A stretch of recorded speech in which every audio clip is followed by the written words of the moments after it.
idea here of the planet-wide embargo can be made into two simple categories or two simple ideas. One is to destroy the domestic production or the production of resources locally, and then limit the quantity of trade, quote unquote, internationally. Essentially, limit the quantity of trade between nations, being people, but also between countries, being the land, and the destruction of local production is very important to that end. To do this, you follow three basic steps, which is the establishment of reliance on trade. One is to control trade, two is to restrict trade, and then three is to remove it altogether, especially for those that do not follow the mandates of the entity that has retained control. And of course, this is done after there is no more domestic option, being the removal of local or nearby production of whatever that is that you can only get through trade, etc. Now, they explain this concept in something that they call comparative advantage, which I had to study in college, and my economics professor really did not like it when I pointed out what the end motive to this scheme actually is. Comparative advantage, according to Wikipedia, in an economic model is the advantage over others in producing a particular good. A good can be produced at a lower relative opportunity cost or autarky price, i.e. at a lower relative marginal cost prior to trade. Comparative advantage describes the economic reality of the work gains from trade for individuals, firms, or nations, which arise from differences in their factor endowments or technological progress. So yeah, basically what I just said, but with a lot of jargony wording and coded language. Of course, it is important to notice that the idea of production of a good and the attaining of a good has to do with the same word usage by the Vatican codes about alienation of goods, which they break down into three categories. But as far as I can tell, most economics, modernist economic training in the corporate so-called school system today, they don't really, as far as I can tell, break the goods down into the exact same category, but it's pretty close to the way that the Vatican does. No surprise there. David Ricardo developed the classical theory of comparative advantage in 1817 to explain why countries engage in international trade, even when one country's workers are more efficient at producing every single good than workers in other countries. And of course, here they're trying to break it down into the idea of a juridical entity which they controlling everything else, right? And so they attributed this to this David Ricardo, who could or could not have existed, but either way is their attributed quote-unquote inventor or discoverer. Anyway, he demonstrated that if two countries capable of producing two commodities engage in the free market, albeit with the assumption that the capital and labor do not move internationally, then each country will increase its overall consumption by exporting the good for which it has a comparative advantage while importing the other good, provided that there exist differences in labor productivity between both countries. So yeah, basically we're all cattle. That's why that's looking at it. Widely regarded as one of the most powerful yet counterintuitive insights in economics. Widely regarded. There's another one of those verbal tools, such as a reasonable person set up. Of course, the idea being that those that do not regard this as the most powerful are not part of that widely described section. Just like popular opinion, right? Anyway, counterintuitive insights in economics. Ricardo's theory implies that comparative advantage rather than absolute advantage is responsible for much of international trade. Yes, according to them. Of course, they are describing something different here, something that they don't want you to realize, and so they use convoluted terms and ways of speaking, when in fact what they're actually talking about is pretty simple. So let's follow the pattern here from their perspective. So we'll go to a article, an interestingly worded article from NPR in Kansas City. which states the U.S. agricultural trade deficit could reach record highs for 2023. Is there cause for concern? Now notice, this was published in January 8, 2024. So why do you have an article published in 2024 talking about something that appears to be referring to the future in the year previous? That doesn't make any sense. There is something quirky going on in this article. Let's go look. The United States has imported $20 billion more in agricultural products than it exported, putting the sector on pace to run a record deficit. Look at what's behind the numbers. And of course, this could also tie in with the idea of enforcing a lien based off of a fraudulent debt, or in this term, the use of this term, deficit. But that I've covered in a video previous about making a bill of attainment and all that stuff. So this goes through a different, this goes into a different area, which has to do more with what their plans are and how this relates to their overall strategy for really wicked ends. Anyway, for the third time in 5 years, agricultural trade in the United States will be at a deficit when a country imports more than it exports. As of October, the U.S. imported $20 billion more in agricultural products than it exported in 2023, which would set a record for biggest deficit in a calendar year in nearly a century if the trend continues through the last month of the year. For some farmers, this year's big deficit is a sign that trade has taken a hit and other countries may be out-trading the U.S. However, some economists argue there are logical explanations behind what has created such an eye-popping deficit, including rising imports, a strong American dollar, and basic supply and demand. Yep, and so here comes our ridiculous explanation of why what you're seeing is for something else and to completely twist the narrative. Now, notice this line of what this person says. Trade deficits aren't something we should be inherently worried about. Who's this we that the person is referring to?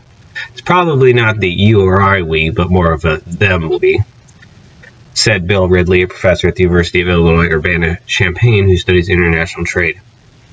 So, of which we is he incorporated into?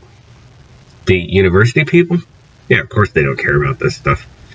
They're, well, I suppose in some ways they do care about it, but only in the context of creating damage and mayhem and basically burning down everything if they're not allowed to rule as it goes. Anyway, over the last 5 years, agriculture exports have climbed from $141 billion in 2019 to nearly $196 billion in 2022.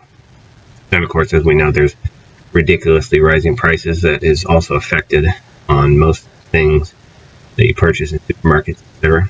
Anyway, according to data from the U.S. Department of Agriculture in both 2020 and 2021, agricultural trade was a surplus, or the opposite of a deficit, where exports exceeded imports. In the 2023 calendar year, the U.S. has reported exporting $143 billion and importing $163 billion. At this time last year, the country had exported about $18 billion more. Data for the remainder of the year is scheduled to be published January 11th. The U.S. is very much still the breadbasket of the world. Yeah. They just love the little sinister connotations they put into their words.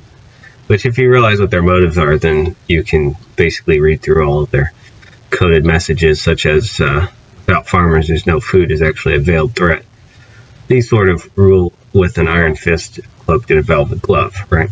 Said Doug McCallum, chief agricultural negotiator for the U.S. Trade Representative, government agency responsible for promoting trade.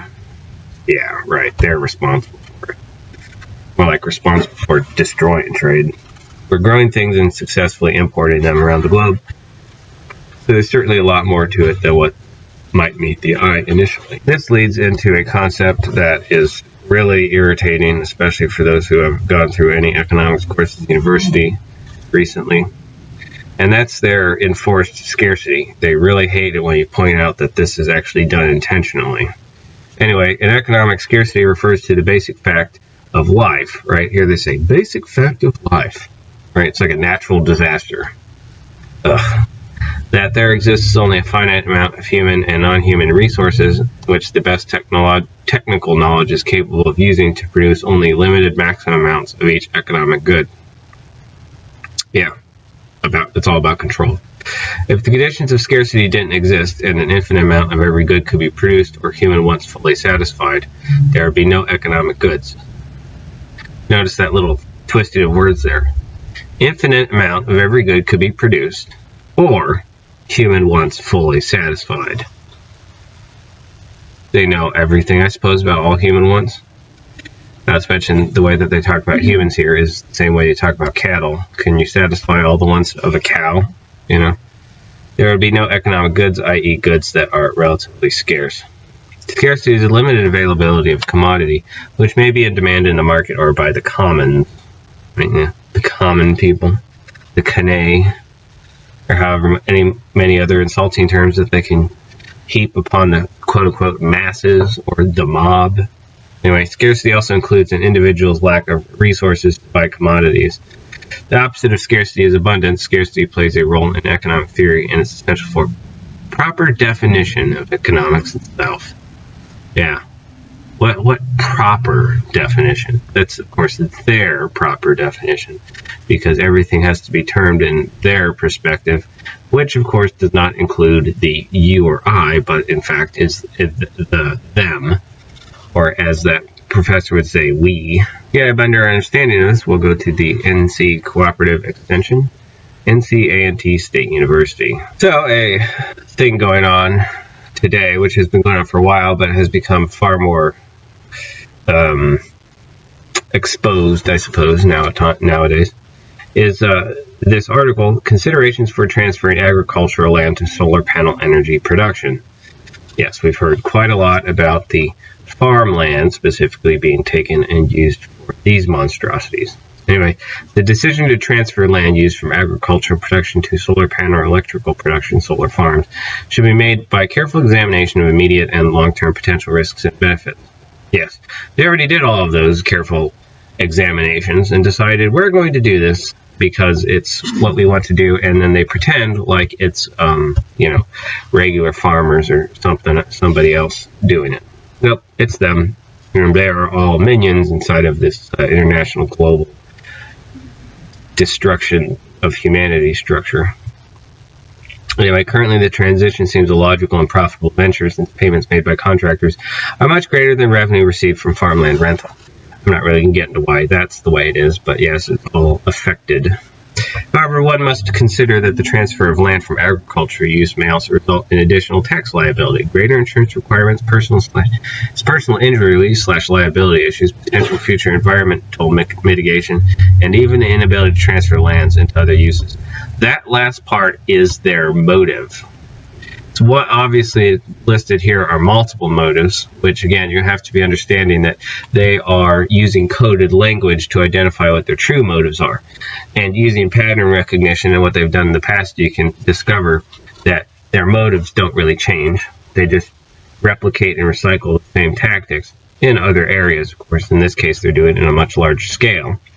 But they have done these things before. The idea behind this is the inability to transfer land into other uses. So essentially it would be the same thing as all these other quote-unquote governments, which are really just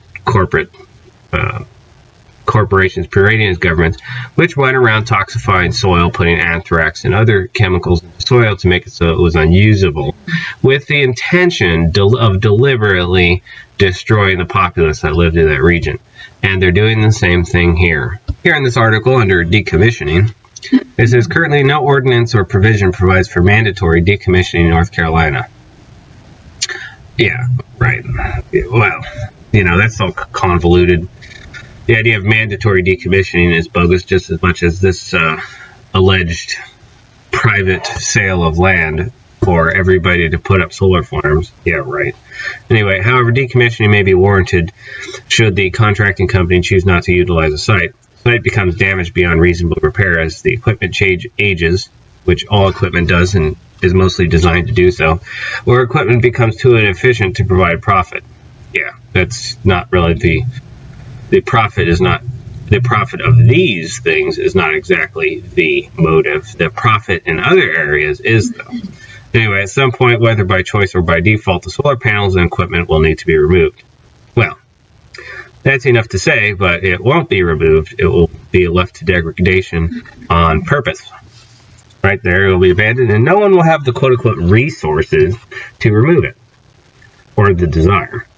Anyway, one of the primary obstacles currently faced by solar farms is that many of the products used consist of heavy metals and contaminants that cannot be disposed within a landfill.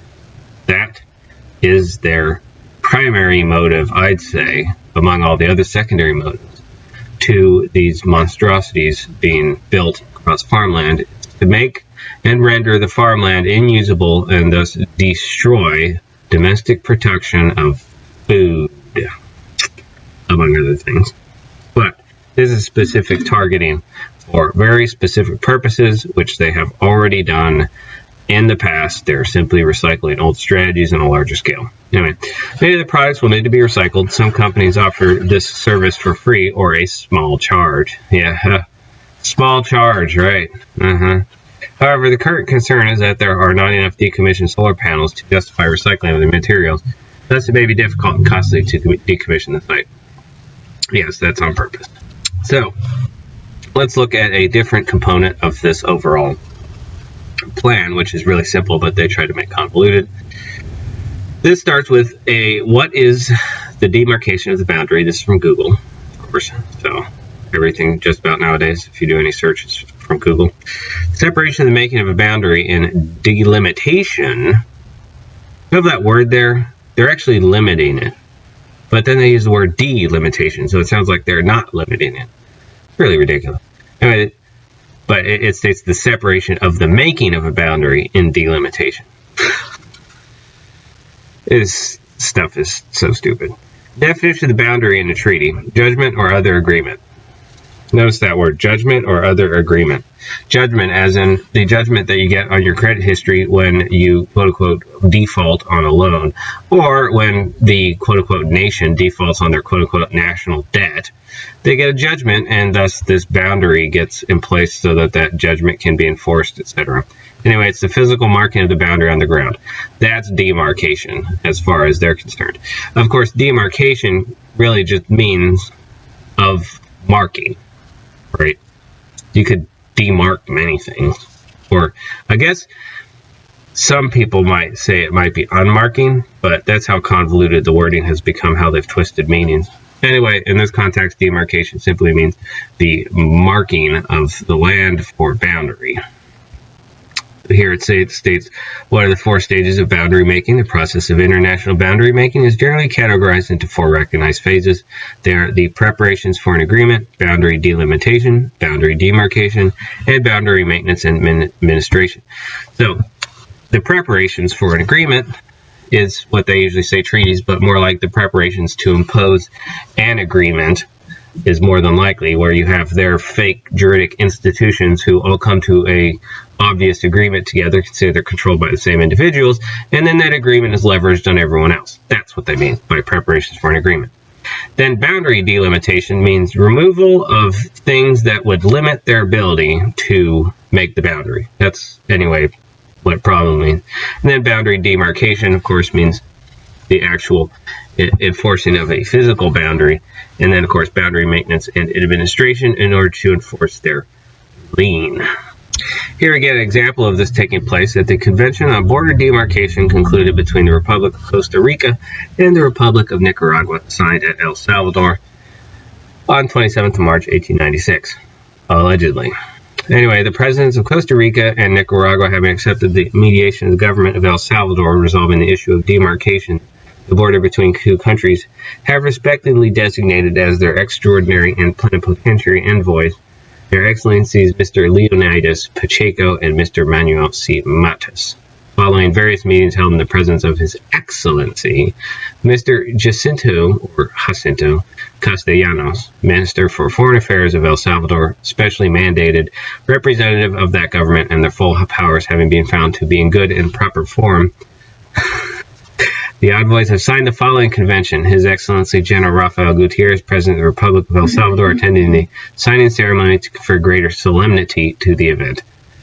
So, in this paragraph, we should note, first of all, these ridiculous titles that they're given, and also that that their full powers have been found to be good and proper form. Well, who found them to be in good and proper form? I guess they can't stand as the representatives of these places unless they're first found to be good and proper form, right? Quite ridiculous stuff here when you decode it. And of course, we should all pretty much know who they're talking about, who's doing the finding. That's your universal church, your universal control structure, your United Nations. Of course, the United Nations didn't exist at the time. It just existed at a different name, and so on and so forth, because these entities never go away. They just change names and quote-unquote morph into something else. But they're still the same thing, and all of these people are still just minions of Druidic entities doing things against the interests of humanity, really, but especially the people that they're pretending to represent. They're appointed as representatives by far-reaching foreign interests, and they're all traitors, naturally, if they're even real people. Now, this is pretty hilarious. The alleged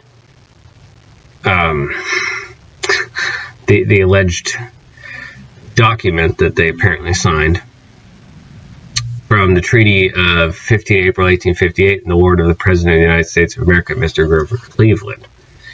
This could all easily be a forged document, which is something I'll cover later, which is all of the famous forgeries that are done in our face. They're still basically enforced, and forgeries continue to be done, very obviously, but a lot of people look at them and think, oh, because it's signed by a certain person or a certain person has their name on it, then it must be legitimate. No, that person might not even have made it. And when you find patterns of speech that carry over from old documents to documents that appear to have been made hundreds of years later, that's evidence of forgery. No reason why they would use the same word pattern. That's, in some cases, evidence of the same writer, but at the same time, most people would say, oh, well, that couldn't be possible because nobody can live that long. Well, a Druidic entity can, and you can always copy and paste. And that's what happens a lot.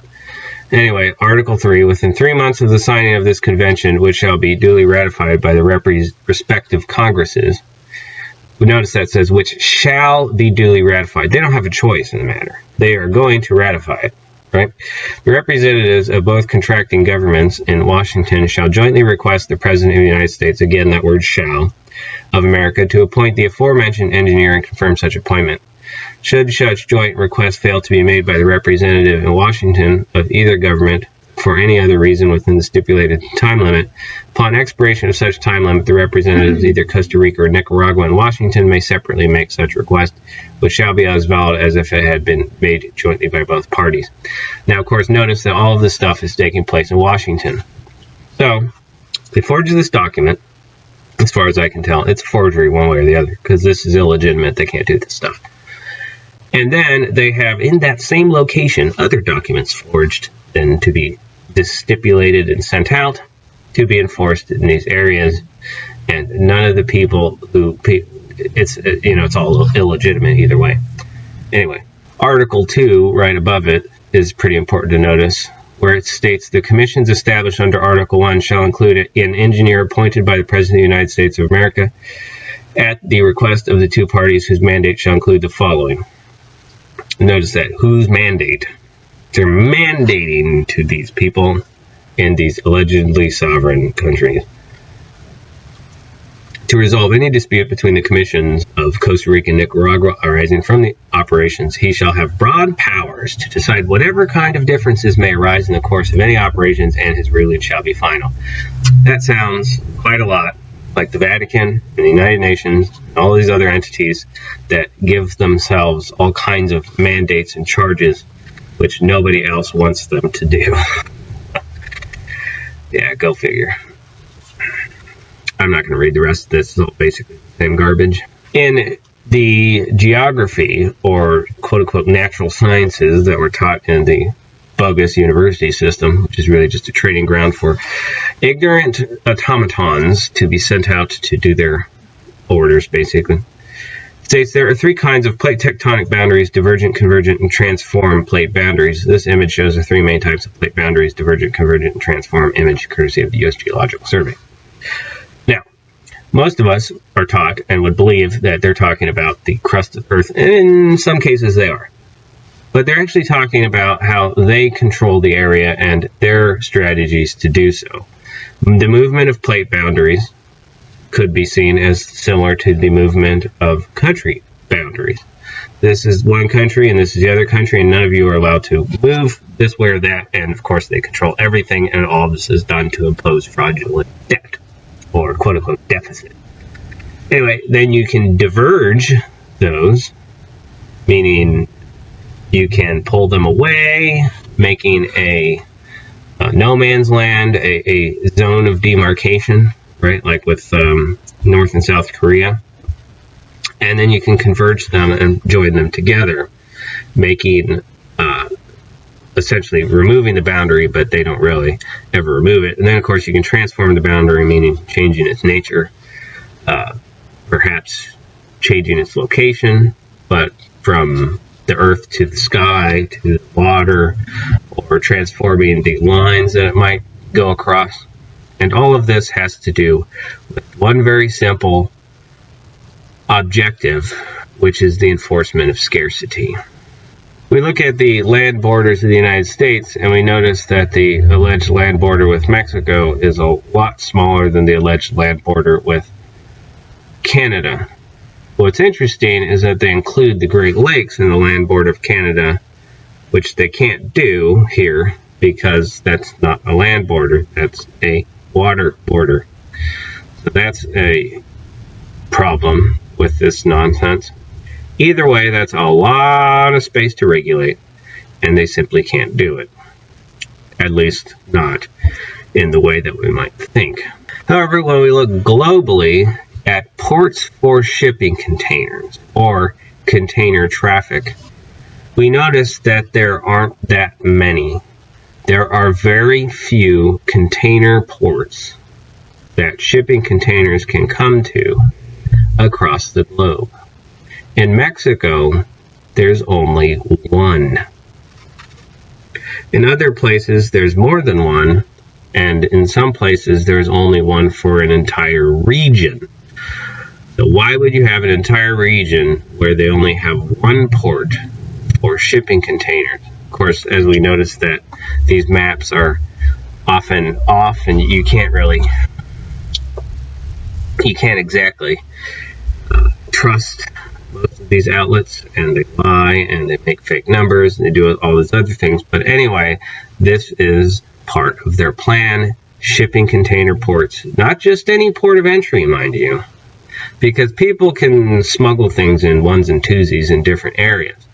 But in order to move large quantities, especially in areas where everything's been irradiated and the ground has been destroyed and there's no domestic production, they're going to depend on large shipping containers to bring in huge amounts of produce, and they only have a handful of areas that they can go into, which are controlled by the same types of people that are doing all of this damage. In the United States, we have a container port in Seattle, Tacoma, Oakland, Los Angeles, and Long Beach across the West Coast, Honolulu, and Anchorage, Alaska. On the other side, you've got Houston, New Orleans, Mobile, Jacksonville, Savannah, Charleston. You've got one in Virginia. You have in Maryland, New York, New Jersey, Philadelphia. So there's no container shipment ports of entry in South Carolina. There's one in Miami and one in San Juan, Puerto Rico. But there's a long stretch of land and a lot of places that could possibly have container shipping ports.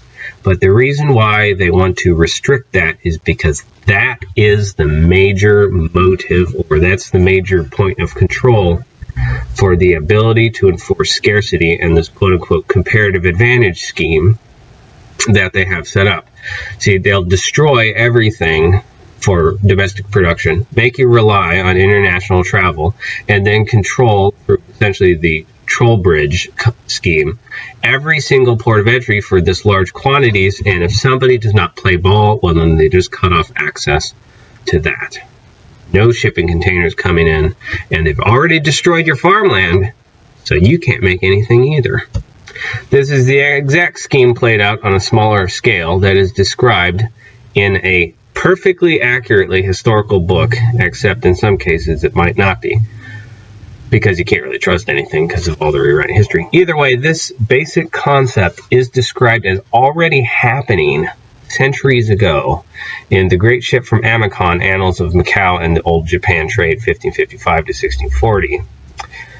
This describes a scheme in which Japan, the control of Japan, was taken over by the threat of moving the Great Ship to different ports.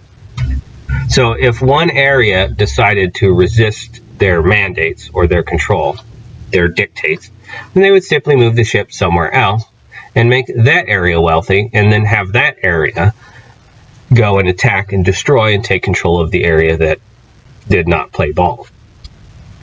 This is done on a much smaller scale in the country of Japan, but the plan is to do this globally. Imagine that. You can control every single country, territory throughout the globe and all the people that live there simply by threatening the removal of shipping. It's very simple and it's very effective. Up to a point, of course. So let's go ahead and look at some of their descriptions about how this mechanism works from NPR. Planet Money, Why Sanctions Don't Work But Could If Done Right. Yeah, done right. April 11, 2023. Patty Hirsch. Quote, U.S. sanctions against Iran, Russia, Afghanistan, China, and Venezuela have all made the news in recent weeks. That may seem like a lot of countries that the U.S. is sanctioning, but they're just 5 of the roughly 23 countries that the U.S. is currently sanctioning around the world. The Office of Foreign Assets Control, OFAC, at the U.S. Treasury says sanctions use trade restrictions and the blocking of assets to accomplish foreign policy and national security goals. Some of these sanctions date back to 1996, so how successful have they been? Now here's the important part that we should understand right out, and that's that at the end of this road, they put these sanctions into focus into all of these alleged countries. And then when they cut off the traffic, they will say it's because all of these countries have banded together to sanction the United States. But in fact, they're pulling the strings at every level. And who are they? Well, they're the minions that take their orders from someone else, foreign investors.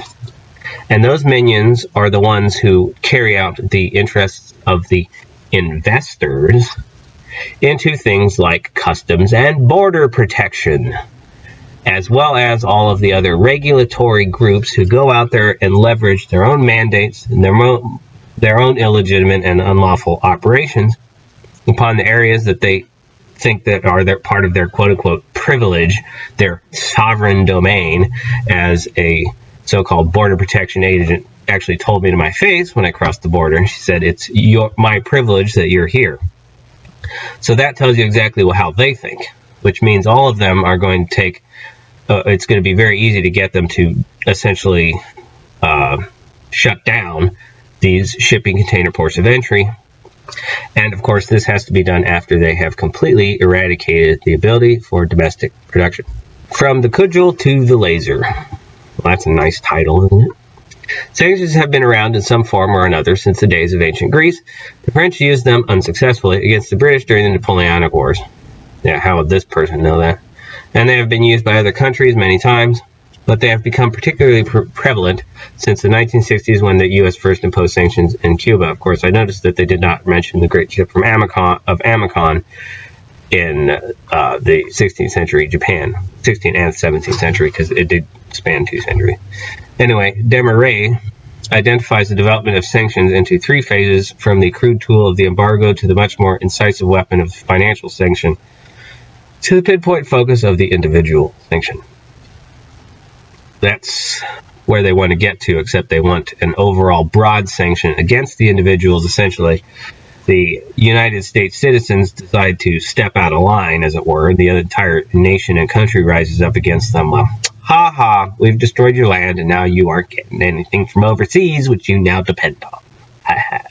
Because we did that to you, and, you know, that's how it goes. Same thing with everyone else around the globe, though. I shouldn't think that it's going to be specific just to the United States. Anyway, the first phase, the trade embargo, has rarely, if ever, been met with success, she says. President Eisenhower imposed a trade embargo on Cuba in 1960. There's something wrong there.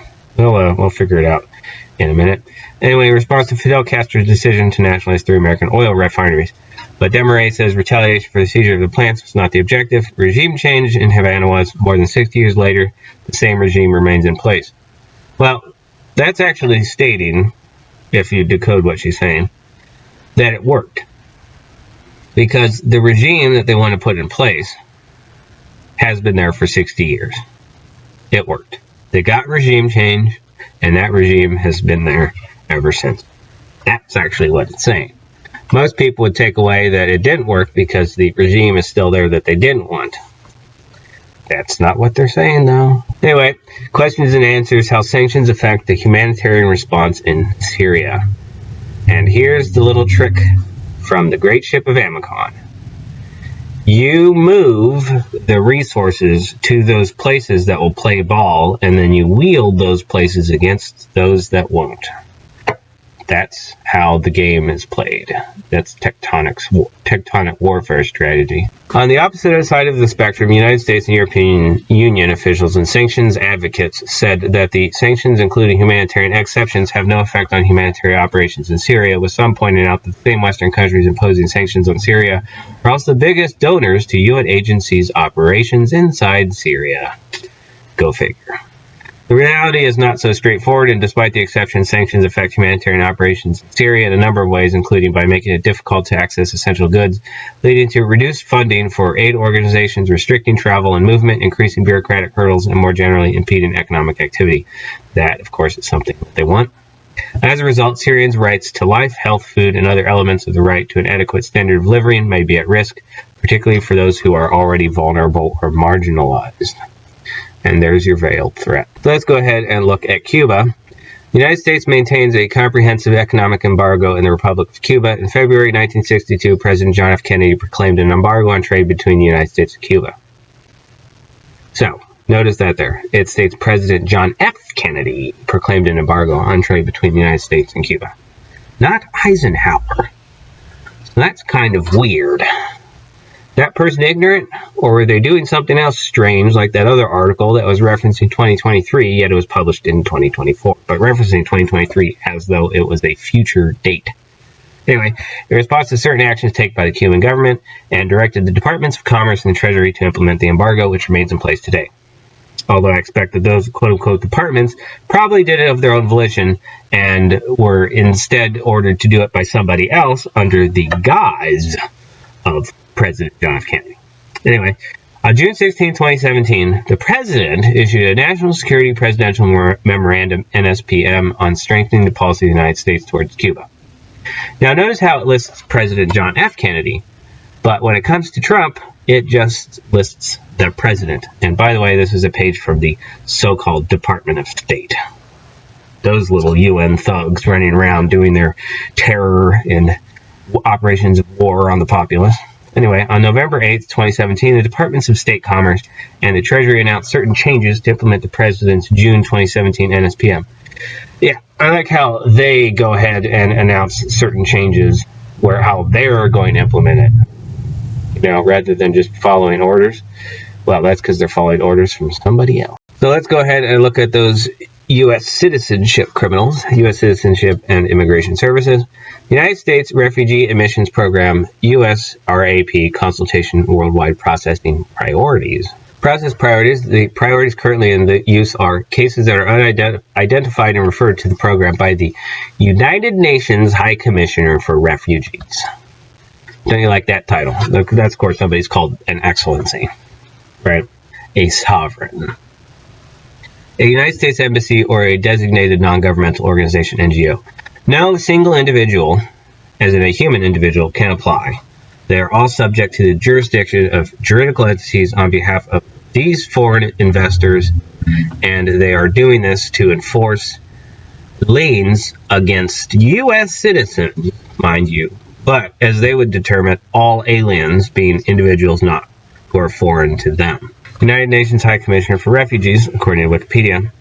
United Nations High Commissioner for Refugees, UNHCR, is a United Nations agency mandated to aid and protect refugees, forcibly displaced communities, and stateless people. I love how they always like to give themselves mandates and then pretend like they're carrying it out based off of some, I don't know. It's crazy. They're always doing these things under mandates. It's quite ridiculous. And to assist in their voluntary repatriation, local integration, or resettlement to a third country. It is headquartered in Geneva, Switzerland, with over... yeah, who gives a crap? Anyway, the subsidiary organs of the United Nations Security Council. Sanctions. The Security Council can take action to maintain or restore international peace and security under Chapter 7 of the United Nations Charter. Notice that, maintain or restore international peace. Yeah, isn't that nice? It's all rosy and very neat and tidy. Anyway, sanction measures under Article 41 encompass a broad range of enforcement options that do not involve the use of armed forces. Since 1966, the Security Council has established 31 sanction regimes in southern Rhodesia, South Africa, the former Yugoslavia, Haiti, Angola, Liberia, Eritrea, Ethiopia, Rwanda, Sierra Leone, Cote d'Ivoire, Iran, Somalia, Eritrea, Somalia/Eritrea. That's interesting. ISIL, Daesh, and Al-Qaeda, Iraq, Democratic Republic of Congo, Sudan, Lebanon, Democratic People's Republic of Korea, Libya, the Taliban, Guinea-Bissau, Central African Republic, Yemen, South Sudan, and Mali, and to be added soon, the United States of America. Security Council sanctions have taken a number of different forms in pursuit of a variety of goals. The measures have ranged from comprehensive economic and trade sanctions to more targeted measures such as arms embargoes, travel bans, and financial or commodity restrictions. Notice that, commodity restrictions. Security Council has applied sanctions to support peaceful transitions, deter non-constitutional changes, constrain terrorism, protect human rights, and promote non-proliferation. Sanctions do not operate, succeed, or fail in a vacuum. The measures are most effective at maintaining or restoring international peace and security when applied as part of a comprehensive strategy encompassing peacekeeping, peace building, and peacemaking. Yes, we add peace to it, it will be less sinister, right? Much easier to sell to the UN mentally programmed automaton minions that get flooded out into the populace after they have their brains thoroughly washed in the universities about this crap. Contrary to the assumption that sanctions are punitive, many regimes are designed to support governments and regions working towards peaceful transition. The Libyan and Guinea-Bissau sanctions regimes all exemplify this approach. Basically, if you have an area where the people rise up and say, we are not going to be mandated to, this is what happens to you. This is their strategy. Today, there are 15 ongoing sanction regimes which focus on supporting political settlement of conflicts, nuclear non-proliferation, and counterterrorism. Each regime is administered by a sanctions committee chaired by a non-permanent member of the Security Council. There are 11 monitoring groups, teams, and panels that support the work of 12 of the 15 sanctions committees. Well, isn't that nice? Thank you. If you have enjoyed this video, please join my newly formed Discord. There are free books available at the links, and if you so desire, you may support my work at PayPal, Cash App, or any of the other options. Thank you.